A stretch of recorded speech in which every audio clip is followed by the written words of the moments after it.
You're watching Local News Network Durango. I'm Deborah Uroda, sitting in for Wendy Graham-Settle. You're going to have to wait one more summer before you can walk or bike from Animas City Park at 32nd Street to the Oxbow Park a mile north. Construction crews started clearing right-of-way to extend the Animas River Trail to Oxbow earlier this spring. The 1-mile trail is expected to cost nearly $6 million. Great Outdoors Colorado provided a $1.4 million grant for the project.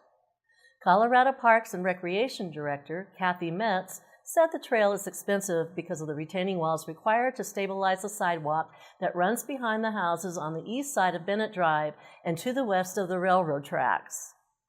The retaining walls will be similar to those behind the Durango Public Library.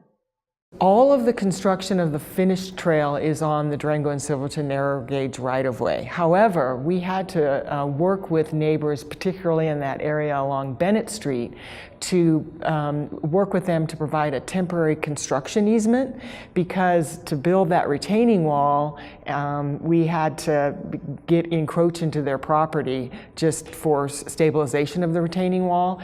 We didn't purchase those temporary construction easements. Those were granted voluntarily by the property owners.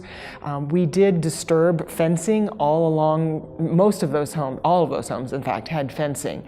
And so we had to come back with a new fence that the city is paying for and installing at the top of the retaining wall. And then if there was a tree that got disturbed because of this retaining wall and new fence being placed, we also provided a tree for the backyard of those neighbors. A facelift for Oxbow Park also is underway to improve river access. Improvements include a parking lot, small boat put in, restrooms, picnic area, and trail to a swimming beach. Park improvements also are expected to be completed by next summer. In the meantime, Oxbow Park is closed because of flooding from spring runoff. Metz said North Durango residents already are taking advantage of the cleared right-of-way on the north extension.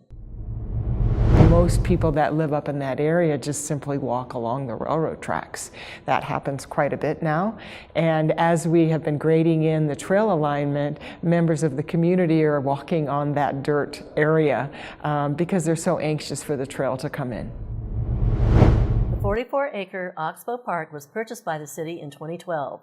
38 of those acres will be preserved for wildlife habitat and open space, and you can follow developments on the Animas River Trail North Extension and Oxbow Park on the Durango Parks and Recreation page at durangogov.org. Thanks for watching this edition of Local News Network Durango.